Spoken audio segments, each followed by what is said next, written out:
amigos, bem-vindos ao Despertar Espírita. Vocês já tiveram sonhos premonitórios ou então intuições de algo que iria acontecer e que realmente aconteceu? Você já viu vultos, sentiu sensações estranhas, às vezes tristezas ou irritações sem uma causa aparente? Bem, tudo isso pode ser um sintoma de mediunidade. Mas o que vem realmente a ser a mediunidade e que pode ser classificado como médium? O Despertar Espírita de hoje vai tratar deste assunto, os sintomas da mediunidade. E está aqui conosco Armando Falcone. Armando, seja bem-vindo ao nosso programa. Obrigado por mais essa oportunidade. O Armando Falcone tem uma série de videoaulas aqui na TV Nova Luz. Nos trouxe dessas videoaulas. As videoaulas que nós estamos desenvolvendo aqui são com base no livro O Céu e o Inferno, de Allan Kardec. O programa é intitulado Justiça Divina e com ele nós passamos parágrafo a parágrafo dessa obra extraordinária, ampliando as possibilidades de interpretação dos internautas que acompanham a série de videoaulas. Olha, você que está nos assistindo agora deve ter pensado, puxa, eu já tive uma premonição, ou então eu já vi vultos, ou senti alguém falar comigo. O que é isso, hein? Nós vamos ver que temos que separar a cisma, o impressionismo, do que é a realidade. A mediunidade, antes de Allan Kardec, era tratado como algo de feitiçaria, de bruxaria. A quantidade de médiuns que foram lançados à fogueira na Inquisição, um dos exemplos mais expressivos é Joana d'Arc. Tem uma obra extraordinária que eu recomendo você a ler, de autoria de Leon Denis, intitulada Joana d'Arc Médium. É uma coisa extraordinária este livro. Joana d'Arc era médium, via e sentia, ouvia os espíritos, conversava com eles, mas isso para a Igreja de Roma era considerado heresia, bruxaria, coisa satânica, demoníaca, porque usavam o terror, o pavor naqueles dias de escuridão da Idade Média. Mas com Allan Kardec, essa sensibilidade que acompanha o ser humano desde a época das cavernas, é um fenômeno espiritual manifestando na biologia, passou a ter dignidade, passou a fazer parte do cotidiano. E aquelas pessoas que têm acesso a essa percepção visual, auditiva, sinestésica, de sensação de que tem alguém no ambiente, mesmo que não esteja percebendo de maneira mais objetiva. Allan Kardec vai classificar isso no Livro dos Médiuns, que é o maior tratado sobre as influências do mundo espiritual no mundo biológico. Gente, olha que interessante, em 1861, em janeiro desse ano, fantástico, veio à lume essa obra do nosso Armando Falcone, que está referendando aqui para nós. E ela realmente foi um divisor de águas, lembra? Allan Kardec estuda de forma metodológica esse fenômeno fantástico, que é o fenômeno mediúnico que sempre aconteceu. Então, o fenômeno mediúnico, ele está enraizado no próprio corpo físico. As matrizes estão parte no corpo biológico ou corpo físico e outras matrizes no corpo perispiritual, como também no espírito. Todo espírito é médium. Olha só, então todos somos médiums? Espera aí, todo espírito, calma. Nós falamos assim, Eurípides Barçanufo, espírito, está no ambiente. Yasmin, alma, está no ambiente. Allan Kardec coloca a nomenclatura alma e espírito apenas para cunho didático. Espírito, a alma desencarnada. Yasmin, alma, espírito encarnado. Então, espírito e alma é a mesma coisa, são a só que mesma alma, coisa. ele utiliza esse termo para quando se refere a Didaticamente, para não dar confusão. Tá. Então, se eu falo de Eurípides Barçanufo, espírito, já está certo que é desencarnado. Se eu falo de Yasmin, alma, já está claro que é encarnado. É apenas didático. Agora, quem é médium? Porque, gente, olha só, uma vez ou outra, todos nós possuímos uma percepção. Agora, como nós podemos classificar realmente uma pessoa como médium? Médium, segundo a doutrina espírita, segundo o conceito colocado por Allan Kardec, orientado pela falange do Espírito Verdade, ele vai dizer que médium é aquele que sente ostensivamente a presença dos espíritos em qualquer nível auditivo, visual, sensitivo, em nível mais ou menos constante. Porque vamos pensar o seguinte: o Celso, quando tinha 15 anos, sonhou que ia morrer alguém da família dele. Daí a 3 dias uma tia desencarnou. Com 30 anos, ele voltou a sonhar que ia ter um acidente com o vizinho dele. Daí uma semana, o vizinho dele sofre um acidente sério. Com 50 anos, ele tem outra sensação e isso acontece. É um fenômeno mediúnico? É, de precognição. Mas no conceito de mediunidade colocado por Kardec, o Celso não é médium, porque isso acontece em estados de excitação ou em momentos muito esporádicos. Agora, aquele que sente num grau ostensivo e com uma certa regularidade, este é classificado por Allan Kardec como médium. Então, médium, todos nós somos, mas na classificação espírita há essa diferenciação. Isso é muito interessante, porque nós já começamos a entrar no entendimento de o que realmente vem a ser um médium. Mas existem médiuns de todos os tipos, médiuns que só ouvem, médiuns que ouvem e veem, médiuns que só veem, médiuns que incorporam, através deles os espíritos falam, médiuns psicólogos. Vamos fazer essa divisão? Há inicialmente no grupo dos médiuns uma grande divisão. 2 grupos. Os chamados médiuns de efeitos físicos. A época de Allan Kardec, na época da codificação, tudo começou com os espíritos batedores, efeitos físicos, Heidesville, Irmãs Fox, e além daquilo, uma série de outros médiuns. Arthur Conan Doyle, o criador do Sherlock Holmes, vai colocar no seu livro História do Espiritismo, ele vai colocar uma série de médiuns, colocando Daniel Douglas Home como sendo um dos maiores médiuns de efeitos físicos à época de Kardec. Assim, a mediunidade de efeitos físicos, ela é percebida por qualquer pessoa no ambiente, independente de ser ou não médium. Ele vê o livro levantar, ele vê a vela apagar e acender novamente, ele vê objetos se mexerem, ele escuta sons. Não é necessário ter nenhum grau de sensibilidade mediúnica. Efeito físico torna tangível, perceptível por qualquer pessoa que esteja no ambiente onde ele esteja ocorrendo. Como isso acontece de um espírito se materializar ou conseguir movimentar os objetos, às vezes até passar de um ambiente para outro determinado objeto? Há necessidade de termos no ambiente um médium de efeitos físicos. É um médium que tem uma capacidade de exalar. Da mesma forma que nós temos a transpiração, a sudorese, ele vai, entre aspas, transpirar, colocar para fora de si uma matéria classificada com o nome de ectoplasma. E graças a esse ectoplasma, manipulado pela ação do pensamento dos espíritos, pode formar uma garganta humana. E através dali, como se fosse um microfone, os espíritos chegam e falam, cada um com o seu tom de voz. Eles podem pegar esse ectoplasma, igual aconteceu com o Peixotinho muitas vezes, em um canto da sala tem um balde com água fria e tem um fogareiro elétrico com a panela com parafina.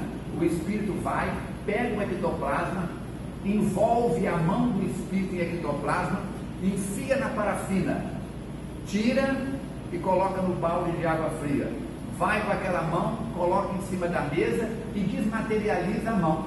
E o molde fica perfeito, sem uma emenda, porque o espírito densificou e desmaterializou a sua carga perispiritual e a parafina registrou. Então, esses fenômenos de ectoplasmia, o espírito pode se vestir disso e dessa forma aparecer para os presentes. O caso mais extraordinário que tem foi pesquisado pelo grande cientista inglês Sir William Crookes e está num livro maravilhoso chamado Fatos Espíritas, onde ele vai pesquisar uma jovem médium que bate à porta da sua casa e diz a ele: meu mentor pediu que eu viesse procurar o Senhor para que o Senhor pesquisasse os fenômenos que acontecem comigo. Ele acompanha essa jovem durante quase 3 anos, a tal ponto de que os fenômenos acontecem de dia, à luz do sol, até o cachorrinho da casa sabe quando vai acontecer, vem para a sala assistir. A história da Florence Cook. Florence Cook, não é isso? É algo extraordinário. Madame de Esperança tem fenômenos mediúnicos extraordinários, por isso é necessário ter um médium de efeitos físicos.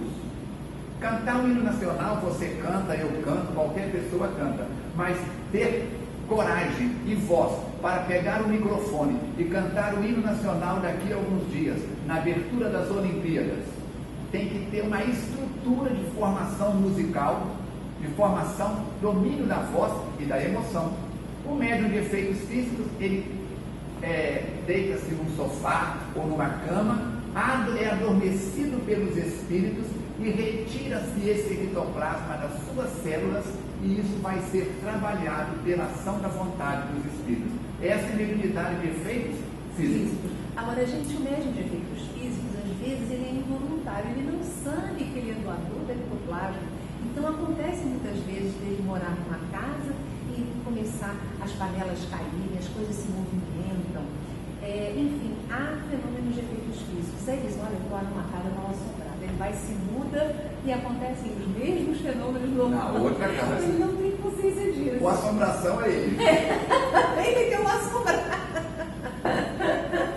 Em contrapartida, Allan Kardec vai no livro dos médiuns fazer uma outra definição, que são os médiuns de efeitos intelectuais. E na mediunidade de efeitos intelectuais nós temos a vidência, a audição, a clarividência, a clareaudição. Nós temos a psicofonia, que é o espírito falar pelo aparelho fonador do médium, chamada popularmente de incorporação.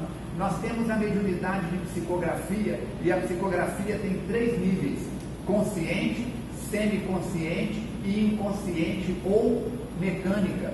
E uma série de outros fenômenos que podem acontecer, demonstrando que há uma inteligência atrás daquilo, produzindo um fenômeno de resultados inteligentes. Não que a de efeitos físicos não seja inteligente, mas o objetivo ali é mostrar a presença espiritual para quem esteja no ambiente. Já a mediunidade de efeitos inteligentes, no caso do livro, por exemplo, psicografado por Zilda Gama, por Divaldo Franco, por Raul Teixeira, por João Nunes Maia, por Chico Xavier, o livro vai atingir milhares, milhões de pessoas posteriormente, numa mediunidade de efeitos inteligentes, que cada um que lê, analisa e entende de acordo com o seu grau de evolução. Olha, gente, é muito interessante, porque quando nós começamos a sentir com frequência os sintomas da mediunidade, podem ser múltiplos. Eu falei alguns, mas falei muito pouco. Vamos falar um pouquinho mais. Quais outros sintomas que nós podemos classificar como podendo ser de origem mediúnica? Há uma confusão muito grande entre o que é sintoma mediúnico e o que não é. Eu costumo dizer na brincadeira que se Allan Kardec tivesse escrito o livro dos médiuns nos dias de hoje, com base no Brasil, ele teria que colocar mais uma classificação na mediunidade, o médium Shiriken.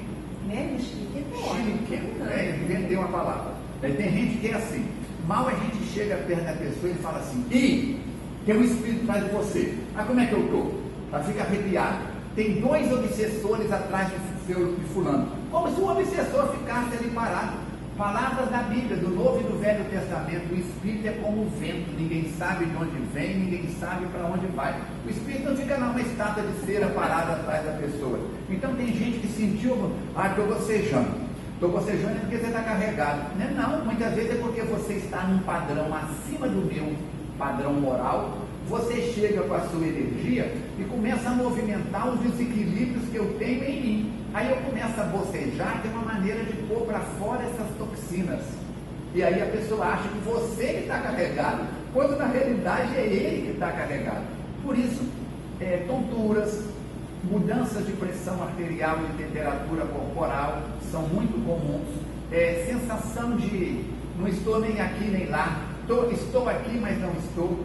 Essa sensação que a gente sente quando começa a dormir ou quando começa a acordar, tremor, mãos frias ou quentes numa temperatura diferente do ambiente, sensação que está crescendo ou que está diminuindo, abre os olhos, não tem nada, ou pergunta a alguém, minha mão está maior do que a outra?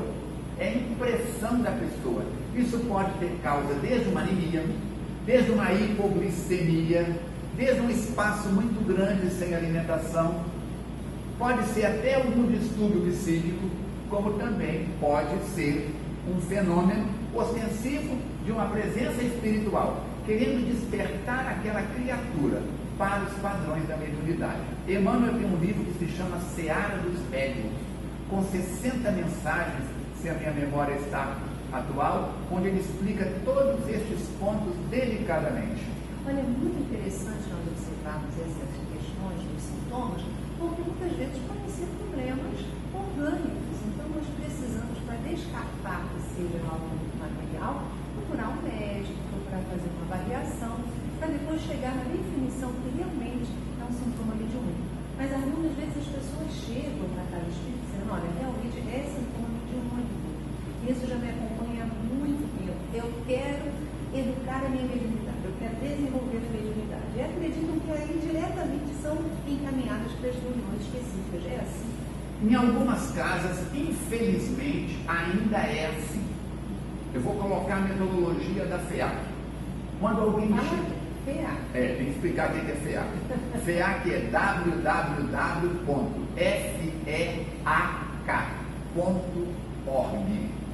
Falcone, não dá para anotar. Vou te dar uma dica. Eu disse para Yasmin que eu abri um espaço na internet para falar da minha presença aqui na TV Nova Luz. Então você anota de cabeça, não precisa nem escrever. AF de Armando Falcone, TVNL de TV Nova Luz, 6 letras só. AFTVNL. .in. In quer dizer dentro. Você chega no hotel, faz um check-in, você está dentro do hotel. Você faz um check-out, você está fora do hotel. Então, AFTVNL.in.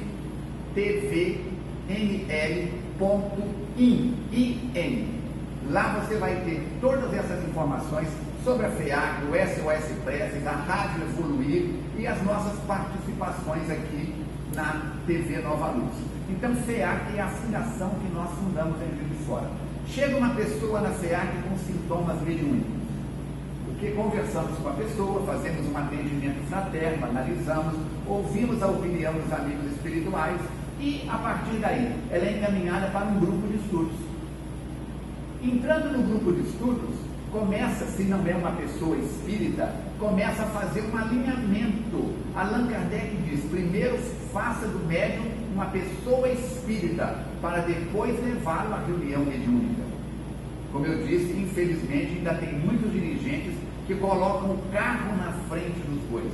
A pessoa entra num grupo de estudos e automaticamente é convidada a um trabalho de promoção social, onde ela vai trabalhar com gestantes, com crianças, com idosos, com rancerianos, vai fazer o curso de passe, começar a trabalhar na fluidoterapia, nos passes dentro e fora da instituição, e ela vai entrando no clima da casa. E nós temos, pelo menos uma vez por ano, início de grupos de estudos sobre a mediunidade. E aí ela entra no grupo de estudos da mediunidade e vai ser encaminhada à reunião mediúnica. Vou te dizer uma coisa, isso acontece num período muito curto, mas num período necessário. Quando você vai tirar a carteira de motorista, primeiro você tem aula de legislação, depois você tem que fazer o psicotécnico, depois você vai fazer as aulas práticas, para depois passar pelo exame. Você não quer, eu quero minha carteira de motorista, lá vai ali a banca examinadora para lá, se você passar bem. Não é assim que a banda toca. Mediunidade tem que ter disciplina. A casa